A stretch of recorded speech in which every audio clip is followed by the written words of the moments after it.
తెలంగాణ పరిధిలోని పలు జిల్లాల్లో అర్ధరాత్రి తర్వాత భారీ వర్షం కురిసింది.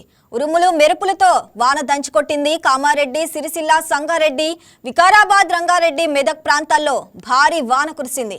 నార్త్ హైదరాబాద్లోని కొన్ని ప్రాంతాల్లో కూడా అక్కడక్కడ జల్లులు కురిసినట్లు హైదరాబాద్ వాతావరణ కేంద్రం పేర్కొంది. రానున్న మరో గంటలో మేడ్చల్, గట్కేసర్, యాదాద్రి, సిద్దిపేట, జనగాం, సిరిసిల్ల, కరీంనగర్, పెద్దపల్లి, జగిత్యాల, మంచిర్యాల, హన్మకొండ ప్రాంతాల్లో తేలికపాటి నుంచి మోస్తరు వర్షం కురవడానికి అవకాశం ఉందని హెచ్ఎండీ అంచనా వేసింది.